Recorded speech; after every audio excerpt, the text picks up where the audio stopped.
Alrighty, so welcome to everybody who has joined so far to the Brain Aneurysm Foundation's monthly webinars. And it's great to have so many of you with us again tonight. And we are really honored to have Dr. Cohen Gadol, who's from the Indiana University School of Medicine, with us. He's part of our medical advisory board. He's definitely committed to this disease and committed to his patients. And he's going to discuss how to find the right doctor for your surgery. So, Dr. Gadol, would you like to say a few words before we get going into the Q&A? Yeah, sure. I just want to thank you, Christine, and Lynn, and the entire staff at the Brain Aneurysm Foundation for the great work they do in advocacy, research, and many other levels. It's been an honor to be involved. And really, patients who suffer from any neurosurgical problem, brain tumors, brain aneurysms, really in a very difficult position. And so choosing the right neurosurgeon is, I would say, the most critical aspect of their care. So what we're going to talk about tonight is absolutely the most crucial aspect of their journey. Excellent, thank you. So Dr. Cohen, as you can imagine, a patient and family, when initially facing a brain aneurysm diagnosis, have so many questions. When a patient has the opportunity to research treatment before having a procedure, what do you think are the most important criteria for selecting a doctor? Yeah, that's an extremely good question.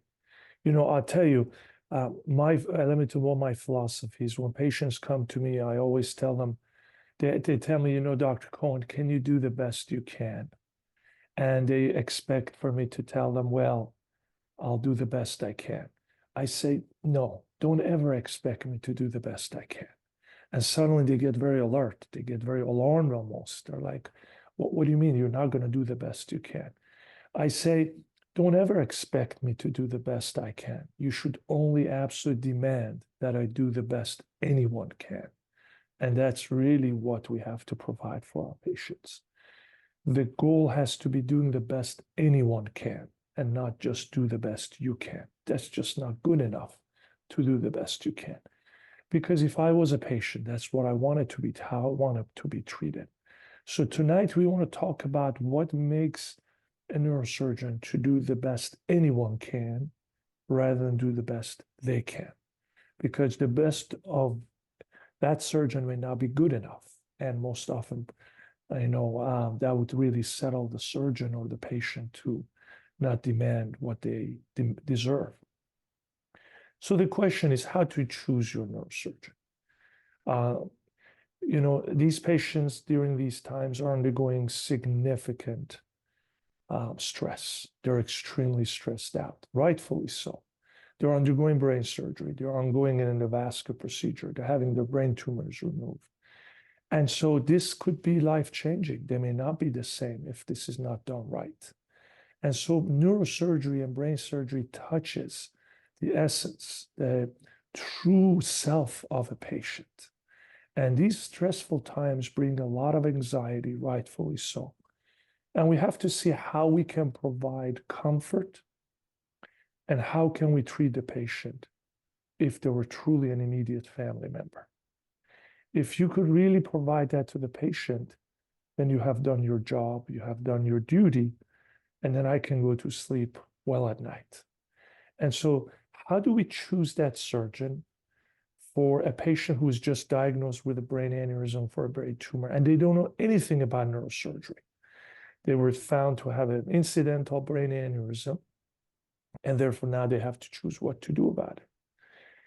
They don't know much about brain aneurysms. They read over internet. That's most often the next step. And they found that this could be a time bomb. And then they're extremely anxious. They want it to be treated today, tonight. And they want the best treatment. How do you go about that? That's really the most important question. I think the first and most important, if is your aneurysm unruptured, you have time. Take your time. There's no sense of urgency. If your aneurysm is ruptured, you're probably in an emergency room, unfortunately, and your options are limited. If you're in an emergency room, Obviously, you want to find the best person in that institution, and that's a much more difficult problem. But if your aneurysm is electively found, or you have a brain tumor, that's very different. You have a choice. You want to take your time, and you want to have information about the surgeon. You want to get the best person possible to treat your aneurysm or brain tumor. And I say the first place to start is to read. Take your time. Don't be anxious. Don't lose your composure and read, because that information is power. However, the most difficult part of this process is not all information on internet is reliable. And that's unreliable information, what we call marketing fluff. Health systems trying to attract patients, but without substantial, reliable information about their own care providers. That's a difficult part, that you have to differentiate from information that's reliable and truthful. And to do that, as someone who's never dealt with a brain tumor, brain aneurysm, can be extremely difficult. So having the time to do this is important. Number one, get a second opinion. If you have time, get a second opinion. Get a third opinion. There's no reason why you shouldn't do that. That's your right. And if people come to me and say, Dr. Cohen, I want a second opinion, I say, please do it. Because what's most important for me is not my ego. What's most important to me is the peace of mind of my patient. I want them to go read about me. I want them to get that peace of mind. I cannot tell you how this is important, and I want to focus on that again. Peace of mind. Peace of mind. You got to feel comfortable with your neurosurgeon. It doesn't matter how you get there, you got to be comfortable with them. You got to feel that you're being taken care of by the best in the world, and they have your best interest. I'm going to say something that may be a little bit difficult to digest, but try to get the neurosurgeon who does, he or she, the best possible, rather than how you may relate to them personally. It's not about personality of the neurosurgeon that you get taken care of you. It's the skills of the neurosurgeon. So many patients, because they don't rightfully so understand or know the value of individual neurosurgeons, they may go, let's go to the best hospital. I don't think that should be the case. I don't think that's a priority. To be very truthful, maybe 15 years ago, going to the best hospital, you got the best care. That is not the case today. Technology has become so democratized that any state, anywhere you are, within a few hours, you have access to every technology possible that the top 10 hospitals in the world offer. That is really the truth. So just because you're in Kansas and you want to go to University of Kansas versus a much bigger institution, just an example, I can tell you University of Kansas or Indiana University, where I am, we have every technology the absolute best 5 places in the world have, plus. So the name itself often creates peace of mind for the patients, but that's no longer the case, I can tell you. In fact, one may argue that when you go to a big name hospital, you have much less chance to choose your neurosurgeon, and you go by the name of the institution. In that way or pathway, you know much less about the person taking care of you, but more about the name of the institution. When in fact, if you go to an institution that may not be the top 5 hospital, but they have current technology, you may have more time to be able to know your neurosurgeon and read about them, because most big top 10 hospitals don't talk to you about their individual neurosurgeons. They promote their whole brand, their main hospital institution brand. They don't promote their individual surgeons. And therefore, I can go to a major place like Johns Hopkins, Mayo Clinic, Cleveland Clinic, and be taken care of by a neurosurgeon that may not be as the same level as someone who is in Indiana University or let's say University of Southern California, UCLA, or anywhere else. And that's a true fact that people should keep in mind. for you to be able to choose your neurosurgeon is much more important than choosing the institution that you'll be taken care of at. Again, what I say to my patient is, you're not being taken care of by the hospital, you're being taken care of by the surgeon. And the top 100 hospitals, 200 hospitals have pretty much same technology here. And one may say that really the hospital itself, as long as it's within top 100 or 200 hospital in the nation, the values are very, very similar. The rest comes down to marketing and history of what they came from and everything else, and how many dollars they spend on their marketing. So I think that's critical. And there's many ways you can unfortunately manipulate and massage the information through the US World News to become number 1 or number 10. That obviously does not reflect the skills of individual neurosurgeons. So if you have a top 200 hospital and you feel like you have the technology, how to choose the neurosurgeon that you want to go to? I think that's a critical question. And we want to get to the meat of the matter. I think number 1, most important, you want to go to a neurosurgeon that has an extremely strong external reputation outside of their institution. Institutions may really push and shove and create, value for their own caretakers to bring more patients to the hospital.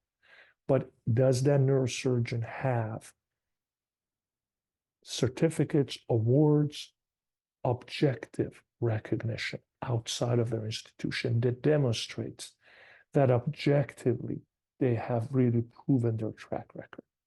I think that's most important. Just where they are or hospital, again, is not critical. Get to know your neurosurgeon. What have they done?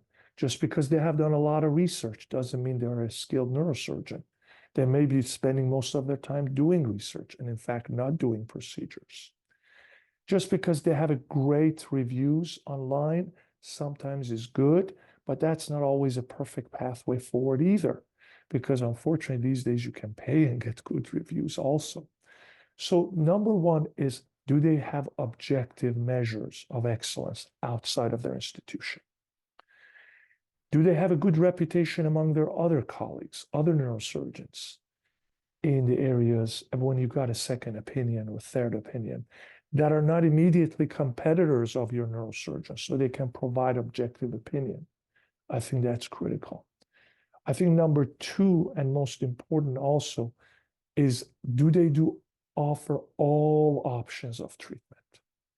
Does my neurosurgeon only do microsurgery? Does my neurosurgeon only do endovascular? Does he only remove tumors through the nose or open craniotomy? You don't want to go to a neurosurgeon that has only a hammer in their hands and they're looking for one solution to every problem.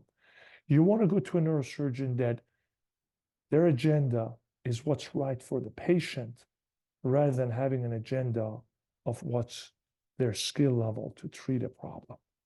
So you want somebody who is very well-rounded, who's reasonably well published, does not just mainly do research, and really has a great track record of clinical research in the areas that you're interested in and demonstrated large publications of their own results that have been objectively evaluated by the journal or by other colleagues. So try to get a second or third opinion somewhat outside of your area, so you get the competition of those neurosurgeons against your surgeon out of the way and get objective measures. Is Dr. Cohen good? Okay, because you're not a neurosurgeon, you don't know what is good or bad, but you can get to neurosurgeons who are as objective as possible to get a reflection of how good your neurosurgeon is. Don't settle for the first one. You may see a second, third, fourth, fifth opinion.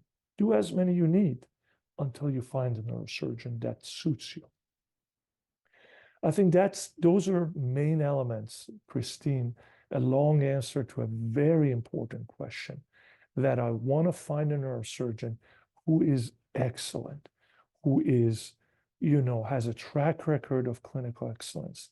Doesn't mean that they have to be the perfect top hospital, and they have great respect among their colleagues outside their area. Nope, I love it. That's a great answer. You covered a lot there. Some of it touches on the next couple of questions, so maybe you could refine it a little bit. What do you think is more important, the selection of a physician or a hospital, or do they go hand in hand? Yeah. The selection of a best hospital is important to a certain level, but it's not the primary. I think a lot of people feel like if I travel all the way outside and drive for 7 hours or fly and go to this, I'm going to get the best care. They may be treating their own emotions, but they're not truly getting the best care they expect, because by the time they get there, they have a very limited time to do research about their individual surgeon. They're locked in the hospital, whoever they're referred to, who is first available to do their procedure. And so just because a hospital is very well ranked doesn't mean their outcomes are 100% the same in your area of care.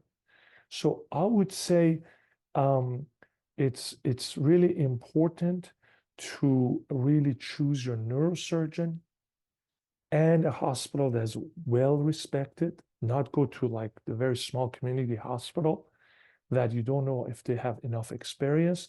Go to a top 2,100 hospitals. Every state has at least 2 or 3 excellent hospitals, which has technology everywhere.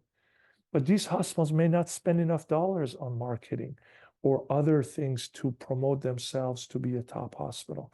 That doesn't mean their care is not excellent. It just means that you got to choose your neurosurgeon more effectively. Excellent. Thank you for giving a little more detail on that. And also, we talked about second and third opinions, but we have a lot of people that reach out to us. Someone said clip, someone said coil. What should we do? Go talk to someone else. Be comfortable. What can you tell people to make them comfortable, to feel that it is okay to get that second or third opinion? I'm just saying, do it. Do it. That's your right.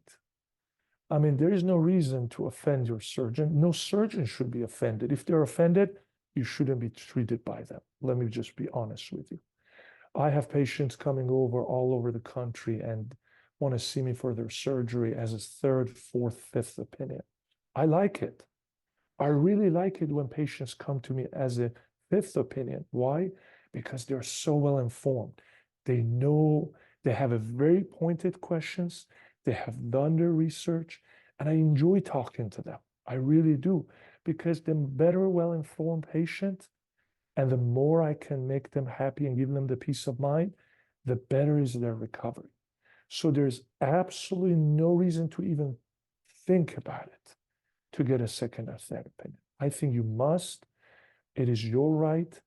And again, it's about peace of mind. And just don't say, you know what, I have a brain aneurysm, it's a time bomb, I gotta take care of this. No, it's not the case. You have time. If it's not ruptured, you have time to go out there, learn more, find a neurosurgeon. That doesn't mean their personality is perfect for you, because the personality doesn't treat you. It's their skills, their reputation. Are they a great clinician that has a track record of excellence among their colleagues outside their institution? That takes time. That is not something you can do in a week or two. That really takes a significant amount of time. Excellent. Thank you for that. Why do you think patients hesitate to question their physician even when they have concerns?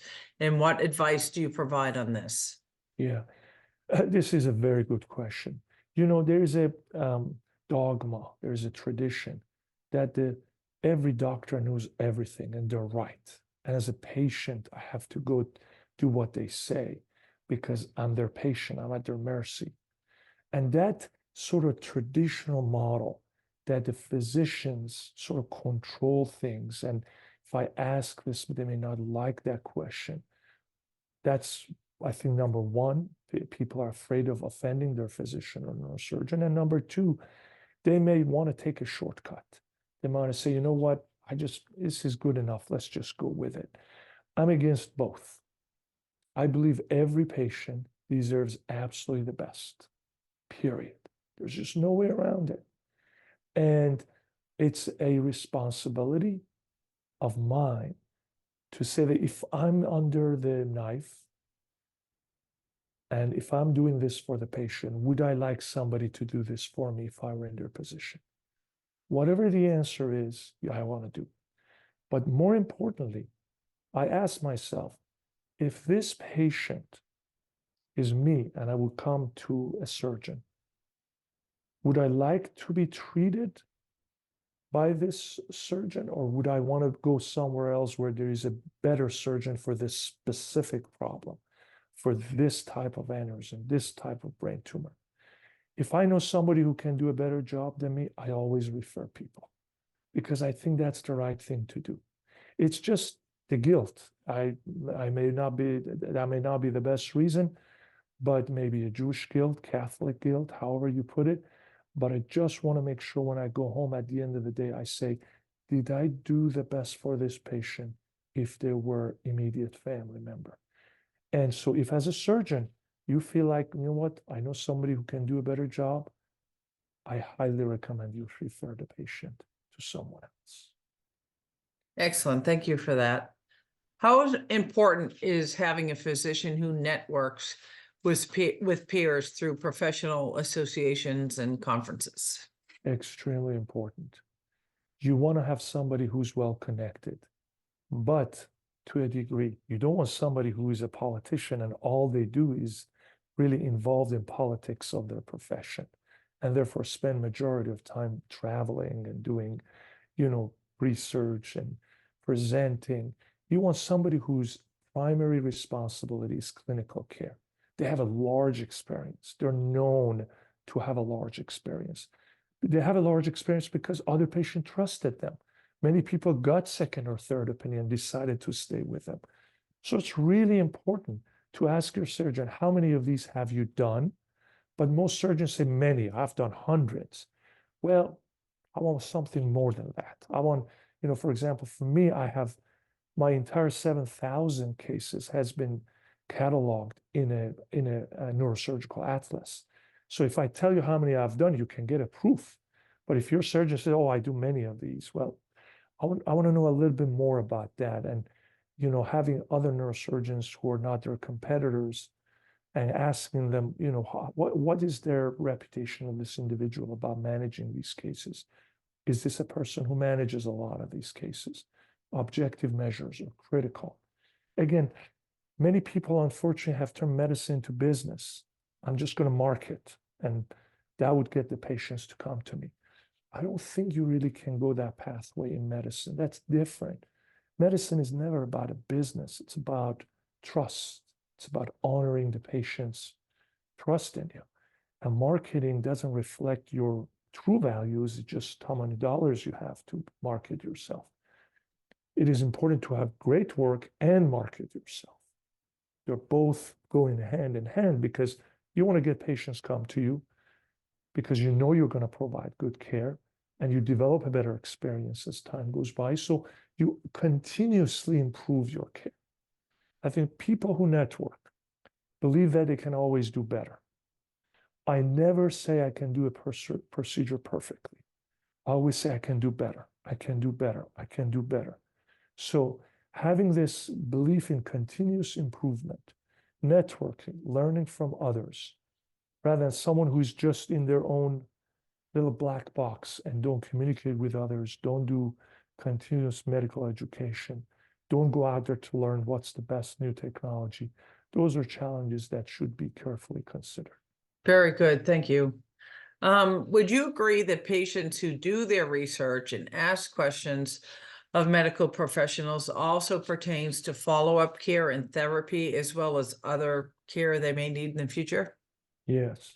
Well, let me tell you, when you choose their final neurosurgeon, you want to be very careful and comfortable that this is not just a one-time event. This is something that almost like a marriage. You want to be coming back to them and you want to be excited to come to them, not 100% for their personality, because you know they're going to do the best for you. That trust is the absolute most important piece of care. I always say the care is about trust. Trust, trust, trust. So it doesn't matter before, after. You want to have someone who always you feel comfortable managing these. and going to them and know that they're available for you when you need them. Excellent. One last question, and then we have a few more that people asked when they registered. This is a little off topic, but I thought people might like to know, what do you think are the most exciting advancements in brain aneurysm care treatment today? Yeah, this is an extremely good question. I think most exciting ones are related to endovascular therapy, and that includes flow diversion devices that can manage tough aneurysms. We can talk about intrasaccular devices that can manage some of the aneurysms that were previously only amenable to surgery. Obviously, advanced microsurgical techniques, we have advanced in that area as well. And you really want to go to a neurosurgeon who has a very good microneurosurgical techniques. Some of those great microneurosurgeons for aneurysms may not do endovascular surgery or endovascular techniques. And I know that's a little bit paradoxical to what I told you at the beginning, that you want to have a balance of both. I would say you probably want to go to those who have a balance of both, get second or third opinion, see which one is the best to you, and then go to the neurosurgeon that does mostly that procedure that all three agreed upon. So they have the most experience. That's like you take a vote from people who do both, and then you go to procedure done by the one who does most of that procedure that you got the vote that you think is the right procedure. That's a nuance that I really think would really work for the patients. That's the same for brain tumors, through the nose, through a big craniotomy. I think take a vote, get 3 or 4 opinions. Now that you're locked in, you think, oh, I got opinions, and I know microsurgery may be the treatment for me. Let me find out who's the most respected microneurosurgeon for aneurysms, even though they may not do endovascular, which often can be the case because their focus is on open and skull-based tumors, because the volume of microsurgery has significantly been reduced due to advancements in endovascular treatments. Excellent. Thank you so much. So here's a question from someone who registered. What are your thoughts on AI for the detection and management of brain aneurysms? I'm a big supporter of that. I think AI eventually will improve to be better than a radiologist or a neurosurgeon in detecting aneurysms. Therefore, I'm a big fan. I think AI, maybe it's getting really close to be as good as a radiologist or a neurosurgeon, but in a few years, I would suspect it will be even better. Excellent. How does someone discern between different advice? And again, I get these calls, the office says, I should say, if someone says clip, coil, wait, how is a patient who's getting differing opinions supposed to figure out what they should do? Right, get more opinions. I don't think the Brain Aneurysm Foundation staff they do incredible stuff, but they're not clinicians. Right. I don't think you can tell them what to do. Get a great opinion for people who have great reputation. Travel, go see them. Takes a couple of days. It may take you 2 or 3 weeks to go see 3 or 4 neurosurgeons across the country. Do that. There's nothing more important than getting the right care for your aneurysm. And aneurysm care can really be risky. Therefore, you want the best person for your care. If people call Brain Aneurysm Foundation, what is the right aneurysm care for me? Well, just get multiple opinions from people who are very reputable and come to the right conclusion, because you will learn so much from going across, getting more opinions. Every time you're going to be better at it, to ask the right questions and to understand the answers. Excellent. And I'll have to say a lot of the questions touch upon that. So I'm going to assume people can figure that out and realize what you said answers their questions. But a little differently, can aneurysms resolve themselves over time? That is extremely rare. Aneurysms associated with AVMs can be going away after the AVM is treated, but that's so rare. I don't want to confuse you. Most aneurysms don't go away, but please note, most aneurysms that are smaller than 7 millimeter have a very low risk of hemorrhage. I know it's very unsettling to have a brain aneurysm and be told, don't worry about it.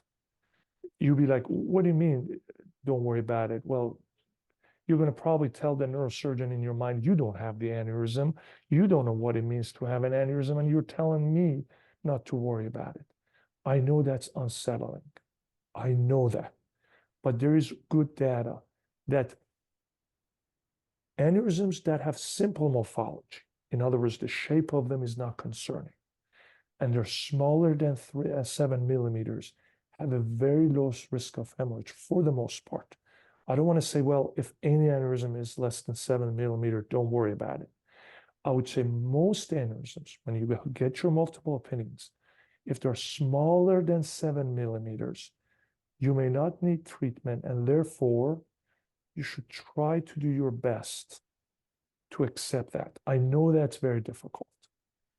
However, get multiple opinions so you can get that peace of mind through multiple channels that truly this is something I can watch. If you have an aneurysm, you've got to control your blood pressure. You got to avoid smoking. I think those are critical pieces to avoid the risk of growth of an aneurysm and hemorrhage of the brain.